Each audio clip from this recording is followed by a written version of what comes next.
আমার স্বামী এবং আমি এক তর্কে জড়িয়ে পড়েছিলাম, যেখানে আমরা একে অপরের কথা আর শুনতে চাচ্ছিলাম না। আমাদের মধ্যে একটা অদৃশ্য দেয়াল উঠে গিয়েছিল। সেই দিনটা আমার জন্য এক ধরনের ঘোর লাগা পরিস্থিতি হয়ে দাঁড়িয়েছিল। কখনো ভাবিনি এত ছোট একটা বিষয়ও আমাদের মধ্যে এমন একটা বিরাট দূরত্ব সৃষ্টি করতে পারে। তর্কের বিষয়টা ছিল খুবই সাধারণ, কিন্তু আবেগের কারণে তা যেন অপ্রত্যাশিতভাবে বড় হয়ে উঠেছিল। ছোটখাটো কথার জেরে আমরা একে অপরকে খুব কটু ভাষায় আঘাত করেছিলাম, আর এর ফলে দুজনে এতটাই ক্ষুব্ধ হয়ে গিয়েছিলাম যে একে অপরের সাথে কথা বলাও বন্ধ করে দিয়েছিলাম। সেদিন রাতে আমরা আলাদা আলাদা বিছানায় শুয়ে পড়েছিলাম, একেবারে কিছুই বলিনি। মনে হচ্ছিল পুরো পৃথিবী থেমে গেছে, আমাদের সম্পর্কও যেন একটা অচল অবস্থা তৈরি হয়েছে। সন্ধ্যায় আমি মনের মধ্যে অনেক কিছু ভেবেছিলাম। বারবার মনে হচ্ছিল কেন আমরা এত তর্ক করলাম, কেন আমাদের একে অপরের কথার এত রাগ জন্মালো। আমরা তো একে অপরকে অনেক ভালোবাসি, তাহলে এমন কেন হলো? তখন আমাদের সম্পর্ক এত সুন্দর ছিল, তখন এই ক্ষণিকের রাগে আমরা একে অপরের থেকে দূরে চলে গেলাম। এই ভাবনাগুলো আমার মনের মধ্যে একে একে আসছিল, কিন্তু কিছুই ঠিকভাবে চিন্তা করতে পারছিলাম না। সেই রাতে যখন ঘুমালাম তখনও মনে হচ্ছিল কিছু একটা অনুপস্থিত, কিছু একটা হারিয়ে গেছে। পরদিন সকালে আমি চোখ খুলতেই মনে হলো যেন আমার দেহে এমন এক অদ্ভুত নিস্তেজতা তৈরি হয়েছে, যেন সব কিছু সঙ্গতিপূর্ণ ছিল না। অথচ আমার স্বামী, যাকে আমি জানি যে আমার প্রতিটি হাসি, প্রতিটি দুঃখের সঙ্গী, সেই মানুষটির সাথে এই দূরত্ব কেন? আমি জানি সম্পর্কের মধ্যে ভুল বোঝাবুঝি হবে, কিন্তু এতটা গভীর হয়ে যাওয়ার কথা ছিল না। আমি তখন কিছুক্ষণ চুপ করে থাকলাম, নিজেকে শান্ত করার চেষ্টা করলাম। আমার স্বামী তখন ঘরেই ছিল, কিন্তু দুজনের মধ্যে কোনো কথা হচ্ছিল না, সব কিছু যেন স্তব্ধ হয়ে গিয়েছিল। তবে ঠিক তখনই হঠাৎ আমার স্বামী মাথা তুলে আমাকে দেখলো, আর খুব ধীরে কিন্তু খুব আন্তরিকভাবে বলল, মাফ করে দাও, আমি জানি তুমি আমার চেয়ে বেশি ভালো। এই ছোট কথাটি যখন সে বলল, তখন আমার ভেতর একটা অদ্ভুত অনুভূতি জাগ্রত হলো। সেই মুহূর্তে মনে হচ্ছিল পৃথিবী থেমে গেছে, আর আমি আর আমার স্বামী একে অপরের চোখে চোখ রেখে একে অপরকে অনেক কিছু বলার চেষ্টা করছি।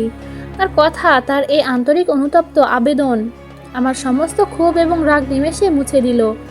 মাথায় তখন অনেক কিছু চলছিল। আমি বুঝতে পারলাম সম্পর্কের মাঝে শুধু ভালোবাসা নয়, কখনো কখনো সামান্য ত্রুটি বা ভুল বোঝাবুঝি আসে, তবে সত্যিকার ভাবে আন্তরিকভাবে মাপ চাওয়া হয়, সেটা পুরো পরিস্থিতিটাকেই পাল্টে দিতে পারে। আমি জানি কোনো সম্পর্কই পারফেক্ট নয়, কিন্তু তার এই ছোট্ট কথাটি আমাকে শিখিয়ে দিল যে পারফেক্ট সম্পর্কের চাইতে অনেক বেশি গুরুত্বপূর্ণ হলো একে অপরকে বুঝতে চাওয়া, একে অপরের পাশে দাঁড়ানো, আর যখন ত্রুটি হয় তখন একে অপরকে ক্ষমা করা। অবশ্য আমার স্বামী কথা শোনার পর আমি খুবই অবাক হয়ে গেলাম, কারণ এতক্ষণ আমি যেটা মনে করছিলাম সে তার বিপরীত দিকে একদম ভাবছিল না। সে আমাকে শুধুমাত্র আমার ভুলের জন্য ক্ষমা চাইতে বলবে, কিন্তু সে নিজে প্রথমে ভুল স্বীকার এবং ক্ষমা চেয়ে জানায়, আমি জানি তুমি আমার চেয়ে বেশি ভালো। তার এই সত্যিকার অনুভূতি, এত আন্তরিকতা আমাকে এক নতুনভাবে ভাবতে বাধ্য করলো। তারপর আমি চুপচাপ মাথা নিচু করে তাকালাম এবং বললাম, তুমি আমার থেকে ভালো না, তবে তোমার এই কথার জন্য আমি অনেক কৃতজ্ঞ। আসলে আমাদের মাঝে কিছু ছোট ছোট ভুল বোঝাবুঝি হয়েছিল, কিন্তু আমাদের সম্পর্কের শক্তি তখনই আসবে যখন আমরা এই ভুলগুলোকে একে অপরকে ক্ষমা করে পেছন ফেলে সামনে এগিয়ে যাব। এই ছোট্ট কথাগুলো আমাদের সম্পর্কের মধ্যে যেন নতুন এক অধ্যায়ের সূচনা করলো।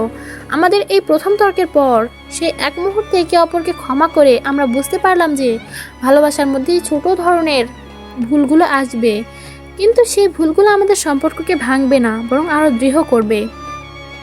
এখন আমি জানি কোনো সম্পর্কের সবচেয়ে শক্তিশালী দিক হলো একে অপরকে বুঝতে চাওয়া, এবং যখন ভুল হয় তখন সেটা মেনে নিয়ে একে অপরকে ক্ষমা করা।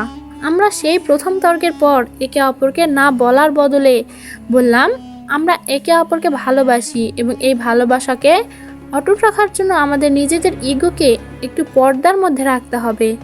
আমার মনে তখন এক স্বস্তি তৈরি হয়েছিল।